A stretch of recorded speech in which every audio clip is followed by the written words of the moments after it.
I'm going to talk now about pharmaceuticals and strange title, other environmental toxins.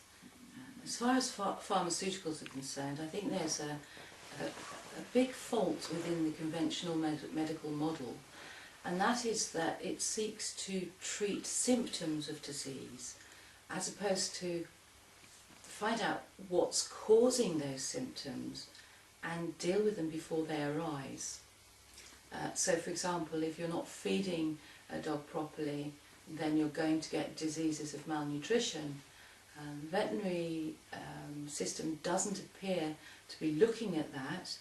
Instead, when your dog starts to have organ failure or starts limping or has digestive upsets, they treat those as symptoms rather than go back to basics and give the dog the food they need. The problem then is that all drugs have side effects. Even the humble aspirin comes with risks. So all conventional drugs have a payoff, really. One of the biggest known drugs to cause problems is a non-steroidal anti-inflammatory, or NSAID, called Rimadyl. It's also known as carprofen and Xenicarb. Now, over in America, Rimadyl killed so many dogs that the owners got together and mounted a class action lawsuit. As a result of that, the FDA in America has ordered all the manufacturers of these NSAID drugs into the veterinary market to produce a data sheet that lists the known side effects, including the potential of the dog dying from taking the drug. Other NSAIDs are Metacam, Deramax. The main purpose of the NSAID is to reduce inflammation. It's a pain management product. The sad thing is that a lot of dogs actually don't need these NSAIDs because there are natural substances available that will do the job. An example is serrapeptase, which is a natural anti-inflammatory. And again, if you go back and look at diet, you'll find that there's very little need to be giving these drugs. Steroids are another drug that's used very regularly by vets.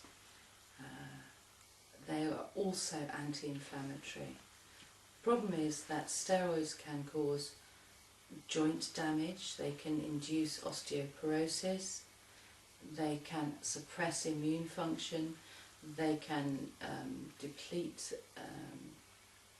the adrenal system, they can lead to muscle wasting, diabetes and kidney failure. The list actually does go on and on. Steroids within the conventional medical model and also the non-steroidal anti-inflammatories are doled out like Smarties. As a dog owner, you've got a right to think about your dog's health and what you're going to be putting in his body and actually make choices. Antibiotics are the other major drug used by veterinary science. In some instances they're life-saving, you need them, and in other instances they're given just in case.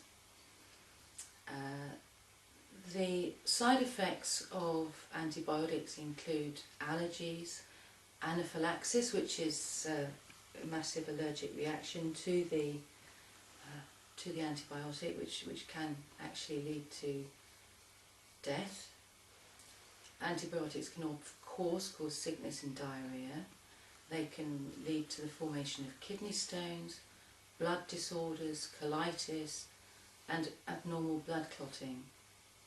And of course, antibiotics kill the good bacteria as well as the bad bacteria and suppress the immune system. So again, you really only want to use antibiotics if you absolutely have to. And there are lots of situations where you absolutely don't need to.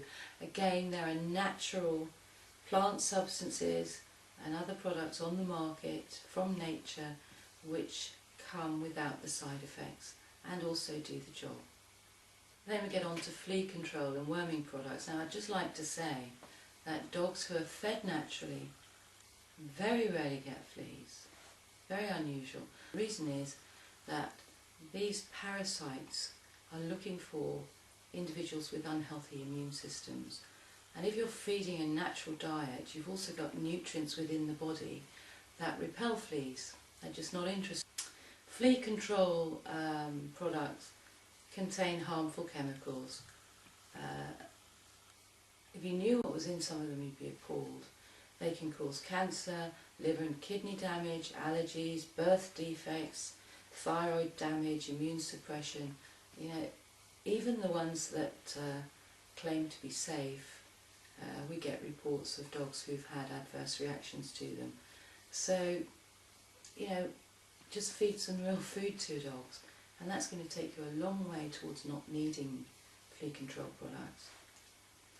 Wormers, again, there are situations where they're absolutely, they are going to be needed. If you have a heavy worm infestation in your dog, then some of the natural products aren't going to resolve the situation for you. But for a normal, healthy, raw-fed dog, you probably don't need to worm your dog very often. Side effects from the wormers include diarrhea, digestive problems, abdominal pain, nausea, vomiting, bloody stools and sensitivity reactions, back pain, fever, and, you know, best not to use them if you don't have to. We obviously live on a polluted planet. There are other toxins in the environment. Our dogs are down there sniffing the grass and feet on the ground. They are exposed to a lot of the environmental toxins. Natural first thought is products like pesticides and fertilizers and herbicides. Personally, we don't use them in our garden. We don't want to expose our dogs to those toxins, many of which are known carcinogens. The planet is also swimming in petrol or petrochemical byproducts. These are contained in paint products, household products, bath oils, shower gels, shampoos, cosmetics. You know, they're everywhere. These petrochemical byproducts produce something called xenoestrogens. They mimic estrogen in the environment. And there's some evidence that it's causing widespread infertility amongst animals and birds and fish. So again, if you can, use natural products that don't contain petrochemical byproducts and avoid those xenoestrogens. If you're feeding pet food to your dogs, then you're also exposing them to food colorants, stabilizers, flavorings, and so on. Again, a lot of these are petrochemicals. A lot of them are suspect and are limited in their use for humans. Because your dog isn't part of the human food chain, the laws are more relaxed, and so your dog could well be having higher levels of these potentially harmful chemicals if he's being fed pet food. GM foods is another factor, and we're not quite sure of the lasting effect of GM foods, but some evidence does exist to say that they should cause us concern, and avoid them where you can.